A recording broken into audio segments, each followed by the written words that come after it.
घर में बैठे बैठे हो रहे थे बोर, तो मैंने सोचा घर से बाहर निकल के देखा जाए और कुछ किया जाए। बाहर निकलते ही देखा धूप काफ़ी तेज़ थी, बाहर कोई भी दिखाई नहीं था, सड़क पूरा खाली था और घर के आसपास कोई भी नहीं था। और मैंने सामने तार के पेड़ देखा और कुछ सोचने लगा। सामने वाले घर में 2-3 बच्चे थे और कुछ कर रहे थे। फिर मैंने इधर उधर देखा और उसके पास जाने लगा। बच्चे लोग के पास पहुंचने के बाद देखा बच्चे लोग खजूर खा रहे थे। फिर मैंने उनसे 2 मांगा और एक बच्चे ने दिया और एक से मैंने ले लिया, उनसे खुद ले लिया और मैंने भी खाया। और फिर बच्चे लोग को छोड़ के मैं वहाँ से निकल गया। मैं वापस घर आया और एक दाव लिया और फिर निकल गया। तार के पेड़ के पास आया और ऊपर देखा कैसे काटा कैसे जाए।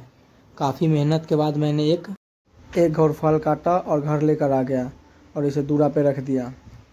फिर मैंने उससे एक निकाला और उसे छीलने लगा।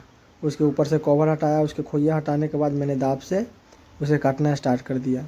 फल को मैंने फटाफट छीलना स्टार्ट कर दिया और छीलने के बाद मैंने उससे फल निकालने लगा उसमें से एक, और उसके बाद निकाल के सामने मेरा छोटा वाला भाई खड़ा था, मैंने हाथ में लिया और उसे बुलाया और उसे दे दिया और एक अपनी बहन को दी, छोटी वाली बहन को दे दिया और वो खाने लगी। ऐसे करते करते दोपहर का टाइम पास हो चुका था और शाम का इंतज़ार था। शाम होते ही मैं चौर की ओर निकल पड़ा और सामने देखा पोखरा था। पोखरे में पानी सूख रही थी, थोड़ी सी पानी बची हुई थी, पूरा पोखरा सूख गया था। और सामने देखा एक अंकल भैंस और बकरी चरा रहे थे। चौर में अकेले सिर्फ वही थे, पूरे चौर खाली थी।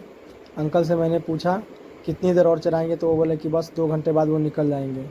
और ये करते करते मैंने पूरा चौर घूमना स्टार्ट कर दिया और देखा कि सूरज भी ढलने वाली थी और बकरियाँ अकेले चर रही थी और वो जो अंकल थे वो कहीं दिखाई नहीं दे रहे थे, वो कहीं चले गए थे और बकरियाँ अकेली थी। फिर मैंने वहाँ से निकल के आया वापस घर और रास्ते में ईख का खेत था।